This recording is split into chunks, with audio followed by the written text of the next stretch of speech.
Meus irmãos e minhas irmãs, hoje a Santa Mãe Igreja celebra o domingo da Divina Misericórdia, por um desejo expresso do Santo Padre e o Papa João Paulo II, que pede que a Igreja celebre a misericórdia de Deus no dia em que Deus deixa o sacramento da confissão.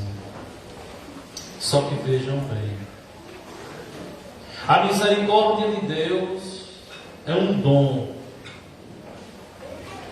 A misericórdia de Deus para nós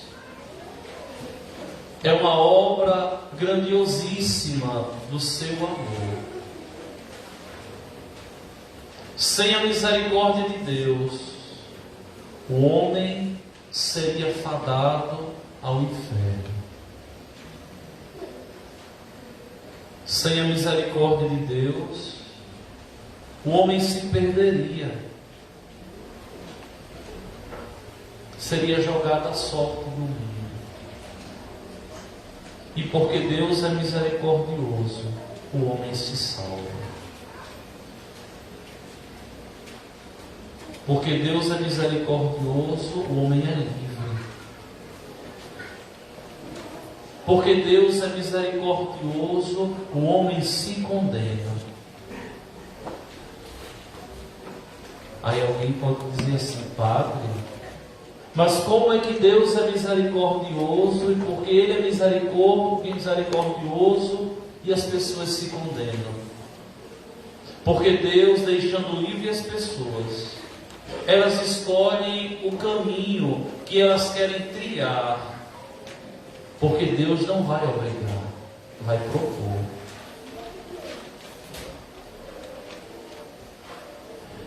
Aqui nós temos hoje como personagem principal Tomé, no texto de hoje. Vejam que propositalmente, a gente poderia dizer assim, Jesus se apresenta aos 10 discípulos. Aqui Judas já tinha se suicidado, Tomé não estava, estavam 10. Jesus se apresenta no meio deles, as portas fechadas, e diz Shalom. Shalom.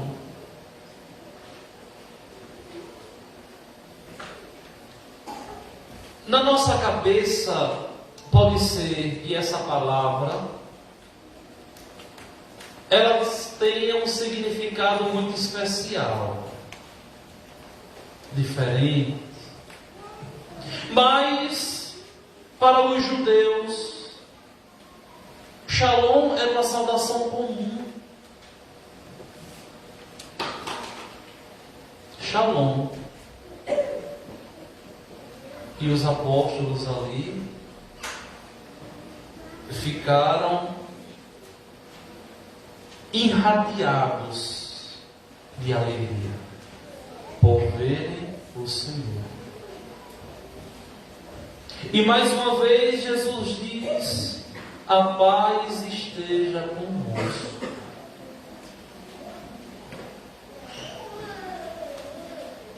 Olha, minha gente, os discípulos aqui estavam inquietos, estavam desesperançados, não sabiam o que fazer, porque o seu Senhor tinha fracassado.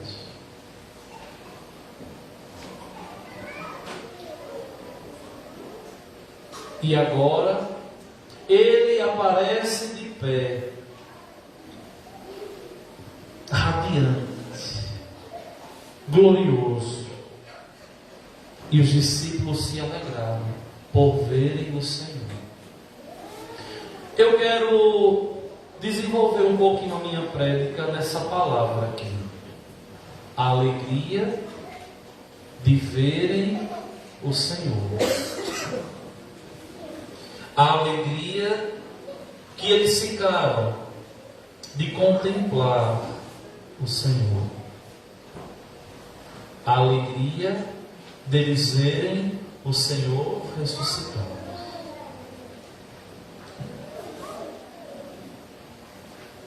Minha gente, olha, a alegria de ver Deus hoje, para nós, deveria ser da gente se deixar conduzir por Deus. Eu venho à igreja para ver o Senhor. Ver o Senhor que atua na sua palavra. Ver o Senhor que atua na comunidade através do seu evangelho. Através da comunhão dos irmãos. Através do respeito às instâncias. Através do zelo para com a casa de Deus. Para com os sagrados mistérios. Para com as pessoas. A alegria de compreender que aqui nós vemos o Senhor. Para mim, é uma grande alegria encontrar vocês. Eu estava ali sentado e dizia assim: se eu fechar o olho, eu pego no sono. Tem 8 dias que eu estou fora de casa. Depois do domingo de Páscoa, fui estudar em Goiânia. Cheguei hoje. Cheguei aqui, nem em casa fui. Mas a alegria de ver o Senhor na figura de vocês. Que a comunidade reunida é uma das manifestações da presença de Deus. É uma pena que muitas pessoas não conseguem entender essa mística da presença de Deus que se manifesta no seu povo santamente reunido. A alegria de ver o Senhor. A alegria dos apóstolos perceberem que não estavam sozinhos. Que em quem eles acreditavam estava de pé, verdadeiro. A alegria dos apóstolos era simplesmente deles dizerem assim: não estamos só, Ele está conosco, Ele está de pé, Ele tem vigor, Ele é forte. Minha gente, esse mesmo pensamento deve permear o nosso coração. Quando nós nos sentimos sozinhos, muitas vezes até desanimados, nós temos que ter essa alegria apostólica de ver o Senhor. A alegria de ver a Deus. É claro que agora a gente não vê Deus tal como Ele é. A gente vai ver Deus tal como Ele é um dia na glória. Agora a gente vê as manifestações de Deus. Deus que se revela e está presente na palavra. Deus que se revela e está presente em corpo e alma e divindade na Eucaristia. Deus que se revela e está presente na comunidade reunida, que se alegram de verem o Senhor. E essa alegria era uma alegria que contagiava, que dava paz. Ele está aqui. Minha gente, e não existe nada que nos cause uma tranquilidade maior no coração do que a gente saber que Ele está aqui, no meio de nós. Que que Ele está em nosso meio. Por isso que é preciso que a gente não abafe a presença de Deus em nosso meio. Eu venho dizendo tanto isso. Uma das formas da gente ver Deus é a gente ver Deus na santa e divina obediência.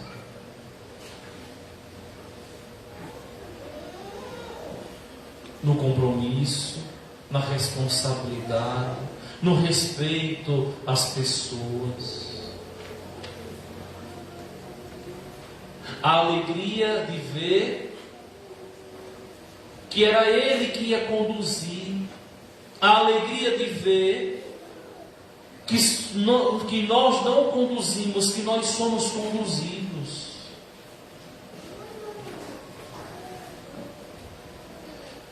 E Jesus diz assim: a paz esteja convosco, como o Pai me enviou, também eu vos envio.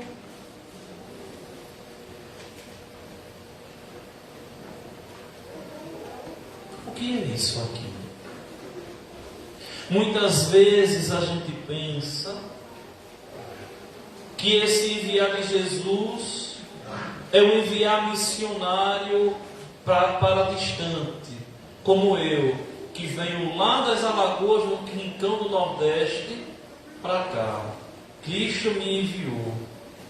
Não. O enviar aqui é aquilo que eu digo sempre a vocês. Quando se celebrava a missa antiga, até 1970, as últimas palavras do padre eram: ite missa est. Ide, a missão começou. Quer dizer que eu comungo a Eucaristia e agora eu vou ser essa presença de Deus em meio ao mundo, dentro da minha casa, na minha comunidade, no presídio da Legião de Maria, no meu grupo ali. Eu tenho que ser essa presença de Deus. Por quê? Porque Deus me enviou. Eu fui ali um enviado, um congregado.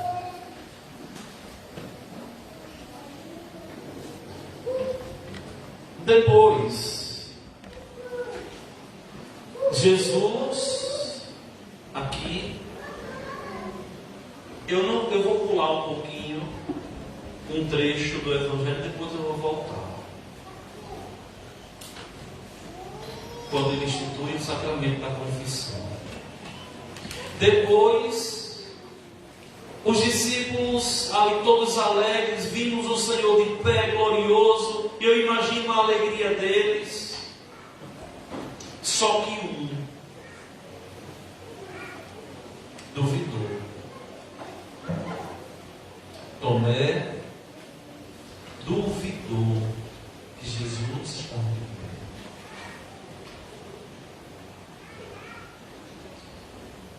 Eu gosto muito da figura de Tomé. Do grupo dos apóstolos, eu gosto muito de 3 apóstolos. Eu gosto muito de Pedro, eu gosto muito de João, tenho muito carinho pelos 2, e depois eu tenho muito carinho por São Tomé. João, o grande baluarte do amor de Deus, não dá nem para segui-lo. Pedro, aquele sublime chefe da igreja. Mas Tomé, aquele incrédulo, como eu, como vocês muitas vezes. Tanto que eu escolhi o dia da minha ordenação, o dia de São Tomé, 3 de julho. Me fiz padre no dia dedicado a São Tomé. E Tomé ali desacredita. Se eu não ver a marca dos pregos em suas mãos, se eu não puser o dedo, se eu não tocar no seu lado, eu não acredito. Eu não acredito que ele ressuscitou depois que a gente vive ele daquele jeito na cruz. É impossível que ele tenha ressuscitado. Eu só acredito se eu tocar. Tomé é danado. Tomé é danado. Eu só acredito se eu tocar. Graças a Deus que Tomé, ele teve essa incredulidade aqui. Porque a gente vai escutar da boca de Jesus uma coisa maravilhosa. Mas a tristeza de Jesus de saber que não foi só Judas que não acreditou nele, mas tinha outro ali. Tinha outro lá. Só que, minha gente, olha, nessa segunda vez que Jesus se apresenta a eles, Jesus diz a mesma coisa. Eu gosto muito disso aqui. Jesus diz a mesma coisa, Shalom. E olha para Tomé. Venha cá, cabra sem vergonha, toca aqui. Venha cá, toque aqui. Venha cá, chegue.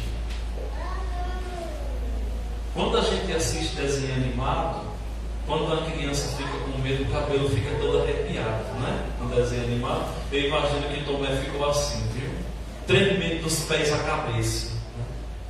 Agora, sendo repreendido, chamado a atenção pelo mestre. Venha cá, toque aqui. Você não acreditava não? E ninguém contou a Jesus não, ele viu. Porque, minha gente, olha, se existe uma coisa tão intrínseca a nós, que ninguém sabe muitas vezes, é as incredulidades que a gente tem.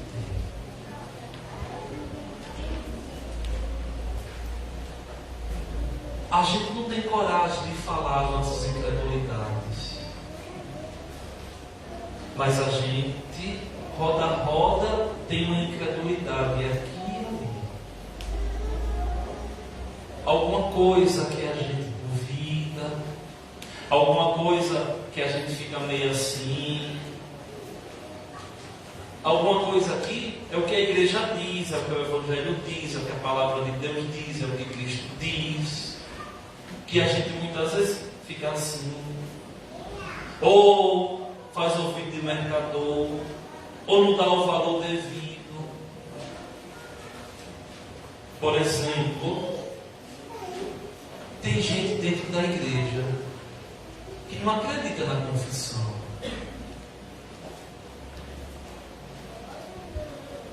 Não é dentro da igreja na China, não. É dentro dessa igreja, aqui debaixo desse teto, viu? É aqui. Não é lá na China, não, é no Japão. É aqui. Aqui. Tem gente que não acredita em confissão dentro da igreja.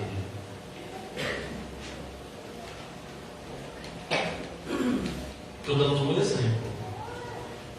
Tem gente que acredita desacreditando na presença de Jesus na Eucaristia. Porque se uma pessoa me disser que ela acredita na Eucaristia, comunga Jesus na Eucaristia e anda fazendo maldade com as pessoas, não acredita, é mentiroso. Porque quem acredita na Eucaristia não faz maldade com ninguém. Se enxerga humilde, pecador, como todos nós somos, mas fazer maldade, não, de jeito nenhum. Uma pessoa que diz que acredita na Eucaristia e anda destruindo a vida do outro, tendo atos de desobediências dentro do meu grupo, da minha pastoral, da minha comunidade. Uma pessoa que diz que comunga a Eucaristia, acredita na Eucaristia, mas não assume com responsabilidade, com zelo, o papel de evangelizador. Onde está é um mentiroso. Então vejam que nós temos as nossas incredulidadezinhas aqui, ali. Padre, mas eu acredito na confissão. Mas não se confessa. É a mesma coisa. Padre, eu acredito na Eucaristia, mas nunca veio adorar Jesus. É a mesma coisa. Tem um santo na igreja, São Leonardo de Porto Maurício. Não sei se alguém já ouviu falar desse santo na igreja. São Leonardo de Porto Maurício.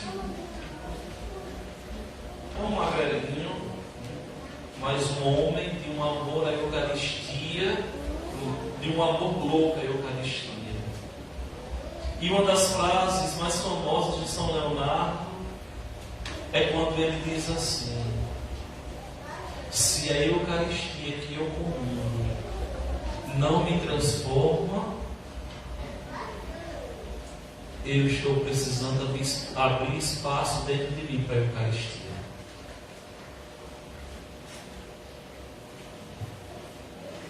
Veja.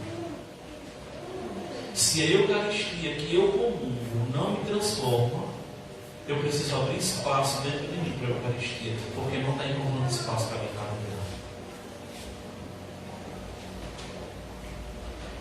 Se eu digo que creio na Eucaristia e nunca posso vir adorar Jesus, conversar com Ele, partilhar, eu sou mentiroso. Tomé, não seja incrédulo, mas fiel.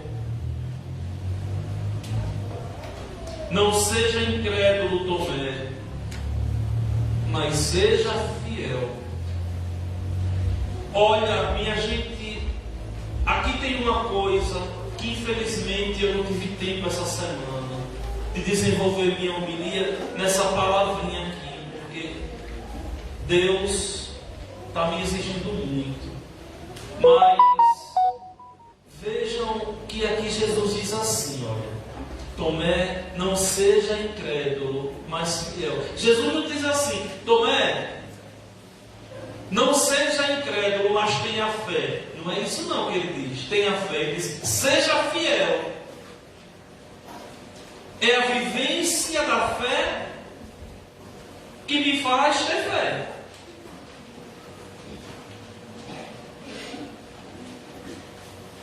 Quando eu sou fiel, eu cresço e aumento a minha fé.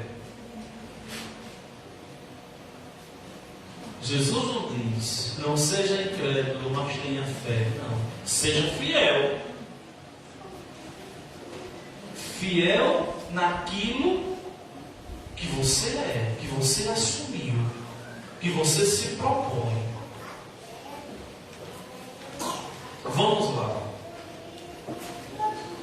Quem for legionário, fique de pé nessa igreja. Quem não for, fique sentado.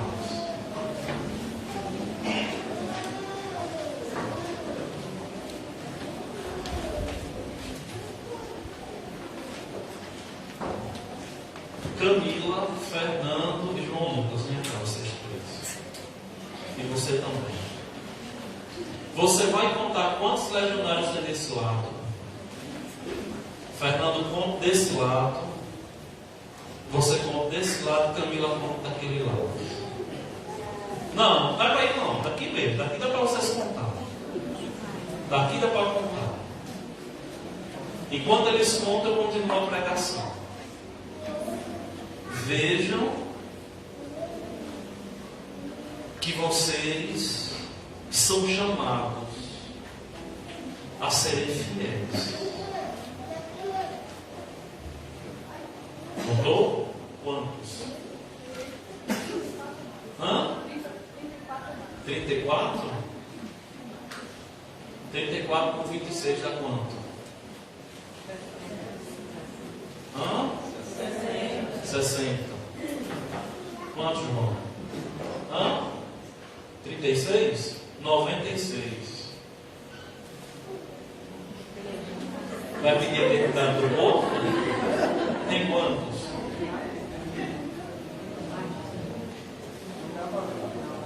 Certo. Então, 96 da justiça, vamos colocar 130 legionários. Não mandei sentar não, viu? Não mandei sentar não. Olha, 130 legionários nós temos na igreja hoje. No mínimo, por dia, deveriam ser rezados 130 terços. Pelas nossas famílias, pela nossa saúde, pelas nossas comunidades, pelos nossos filhos, pelos nossos esposos, pela paz do mundo, pelos pecadores, no mínimo 130. Veja. Se vocês comungam toda semana, que devem comungar, no mínimo 130 comunhões. Se vocês participam da adoração toda semana, pelo menos 20 minutos faz um bem imenso.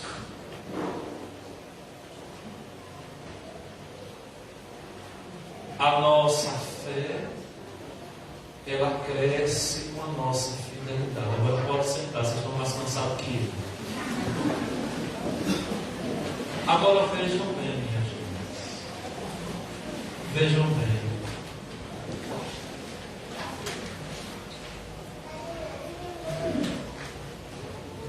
Eu preciso ser fiel a Deus.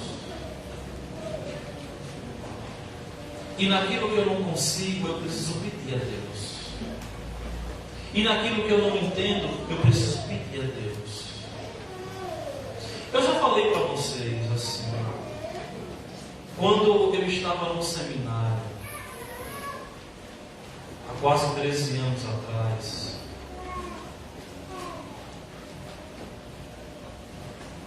que eu comecei mesmo a estudar a teologia da igreja, eu disse assim: eu quero pelo menos ter uma noção de tudo na igreja. Eu não posso ter nada que eu não entenda pelo menos um pouquinho.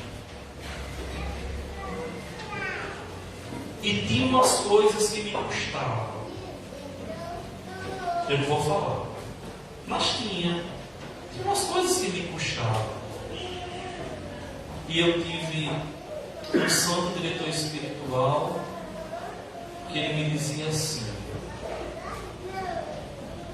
o que você não entenda, peça para entender. O que você não aceita, peça a Deus para aceitar. Quando eu saí do seminário, a doutrina toda é muita coisa para a gente entender ela totalmente. Mas eu digo para vocês, de coração aberto assim, não tem nada na doutrina católica que hoje eu não aceito. Porque creio e vejo como verdade. Por quê? Porque deixado por Deus, para que a gente cresça na fé. Olha, a atitude de Tomé não é dizer assim: Senhor, eu creio, mas aumentar a minha fé. Quando a gente diz não, Tomé não pediu a Deus aqui: Senhor, aumente a minha fé. A gente geralmente diz que São Tomé diz assim, né? Eu creio, Senhor, mas aumentai a minha fé, não é? Não. Tomé não pede isso a Jesus. O que é que Tomé faz? Meu Senhor e meu Deus. Ou seja, eu não entendo porque eu vivi aquilo. Eu não entendo o porquê, Senhor. Mas Tu és o meu Deus, Tu és o meu Senhor. Meu Senhor e meu Deus. E é impressionante porque Jesus, Ele não aceita essas palavrinhas de Tomé não. Jesus ainda vai valendo em cima de Tomé, viu? Você está acreditando porque está me vendo? Bem-aventurados os que creram sem ter visto. Minha gente, é aquilo que eu dizia a vocês na Páscoa do nosso Senhor, lá, na vigília e no domingo. Não é preciso, não foi preciso a gente ver Deus de perto. Você não tem que crer em Jesus porque eu digo, ou porque algum padre falou, ou porque alguém disse. Não. Vocês têm que crer em Jesus porque vocês veem de verdade a ação dele na vida de vocês. Já deveria estar nesse nível.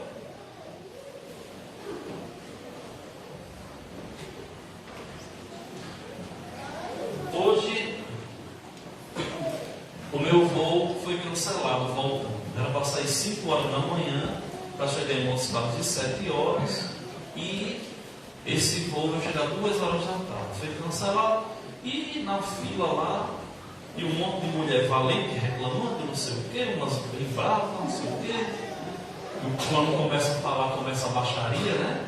E eu em pezinho, abri minha bolsinha, peguei meu livrinho e fiquei folheando, né? E o povo tascando a lei. Aí chegou, aí estavam se incomodando com o meu silêncio ali, e eu quietinho, né? Todo mundo sabia que eu era padre, né? E eu quietinho. Aí no meu coração disse, mas chega uma hora que alguém vai falar comigo, vou nem olhar para esse povo. E olha para o livro, olha para um lado, para o outro. Aí chegou uma hora que um olhou assim e falou assim, mas como o senhor ia para onde? Eu estou indo para Montes Claros. E era para chegar lá que hora? Eu falei 7 horas. Mas só não dava, a gente desceu 9. Fazer o quê? Aí outra pegou, falou, não lembro o que foi. Aí falei assim para ela, sabe por que eu não me preocupo? Porque já pensou, se a gente fosse naquele avião e caísse?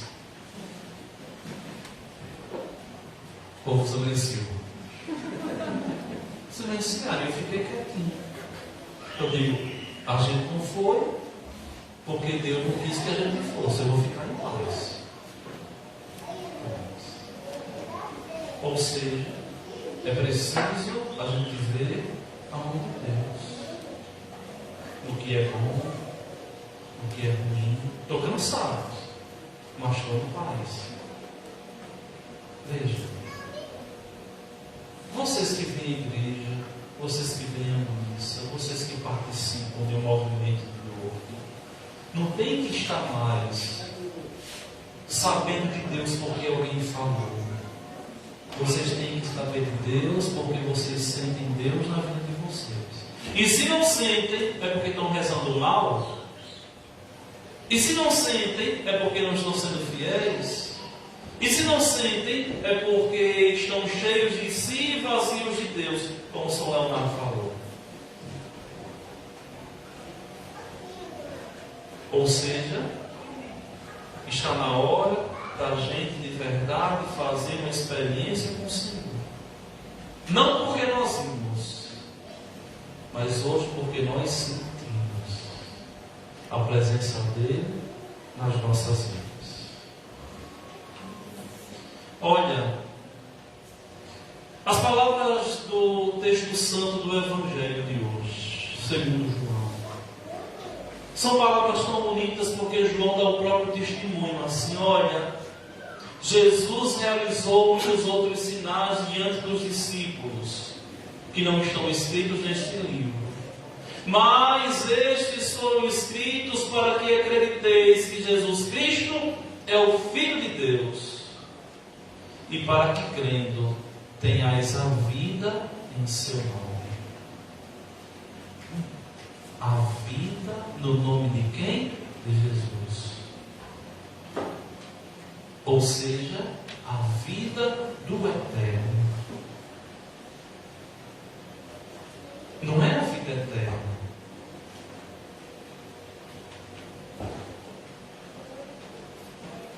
Olha, você sabia que você nunca vai deixar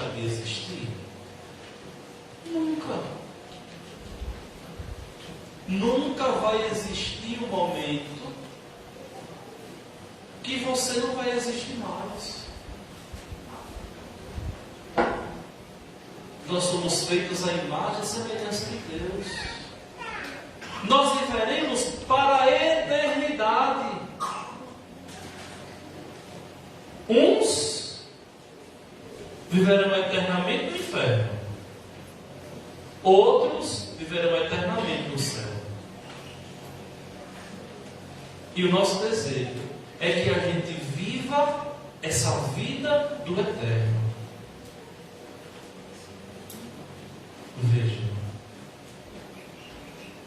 E para a gente viver essa vida do eterno, é preciso que a gente faça essa experiência. Primeiro, dizendo na nossa própria vida assim: eu vi o Senhor ontem na minha vida. Quando eu estava passando por esse problema, eu fiquei de pé porque Deus estava comigo. Porque se não estivesse, eu tinha sucumbido. Eu tinha caído. Depois eu vi o Senhor, porque quando eu estava naufragando, Ele me pegou pela mão e me sustentou. Vocês já passaram por um problema que você diz assim: meu Deus só podia estar comigo, porque Ele sozinho não tinha força. A gente viu o Senhor naquele momento. É preciso que a gente diga com o nosso próprio coração: Senhor, eu sinto a Tua paz. Senhor, eu creio em Vós, por isso luto para ser fiel. É preciso que a gente diga todos os dias: Senhor, eu acredito, não porque eu preciso te ver, eu acredito porque eu te sinto. Eu sinto que o Senhor está vivo e atua e age no meu viver. Meus queridos irmãos e minhas irmãs, assim a gente pode dizer com toda dignidade: Deus é fiel. Deus tem misericórdia. Deus é misericordioso. Muita gente não entende. Mas você sabia que o inferno é obra da misericórdia de Deus? Você sabia disso? Não sabia? Você não sabia que o inferno é obra da misericórdia de Deus? O inferno é obra da misericórdia de Deus. E eu vou explicar a vocês por quê.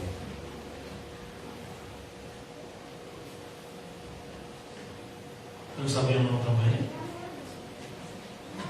Por quê? Uma pessoa que durante toda a vida ela não quis saber de Deus, ela não procurou a Deus, ela não quis saber de Deus, ela não deu valor a Deus. Depois de morta, Deus pode obrigar ela a ficar com Ele? Não, porque seria uma violência. Então, quando a igreja diz assim: Deus não condena ninguém, não condena. Quem se condena é o homem mesmo, porque nós somos livres. Então, o inferno é obra da misericórdia de Deus para aqueles que não quiseram saber de Deus enquanto vida tiveram. Existe coisa mais triste do que a gente obrigar alguém a fazer alguma coisa que esse alguém não quer. Eu não sei vocês, mas eu tenho horror a quem faz as coisas com má vontade. Eu tenho um horror danado. Na minha própria vida, ninguém me obriga a fazer nada. Eu faço porque eu quero. Eu estou aqui porque eu quero, porque tenho um compromisso. Mas não existe nada mais triste que obrigar. obrigar alguém a me amar. Existe isso? Não existe. E Deus não obriga ninguém. A gente é livre. Só que a nossa escolha tem uma consequência. E a consequência, para aqueles que não quiseram saber de Deus, é o inferno, que é fruto da misericórdia de Deus. Meu irmão, você não quis saber de mim. Seu lugar é aquela palavra, né? Vinde benditos do meu Pai para o céu, afastai-vos de mim, malditos. Isso é muito sério. E a gente muitas vezes não percebe isso. Que nós somos livres é para fazer o bem. Que nós somos livres é para caminhar para o céu. Que nós somos livres para fazer aquilo que Deus nos pede, mesmo que nos custe. Custa obedecer, mas é preciso fazer o exercício. Custa sim obedecer. Muitas vezes, quem foi criado sem regra, quem não foi criado com regra dentro de casa, na obediência, muitas vezes tem dificuldade de obedecer. Na escola, na igreja, no trabalho. Só que, vejam bem, o caminho da obediência leva ao céu. E o caminho da desobediência leva o homem ao inferno.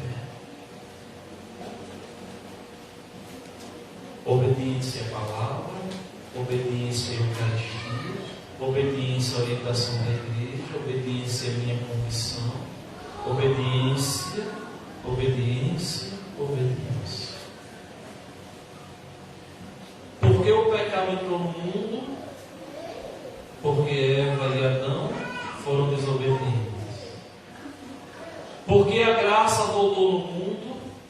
Porque Maria e Jesus foram obedientes.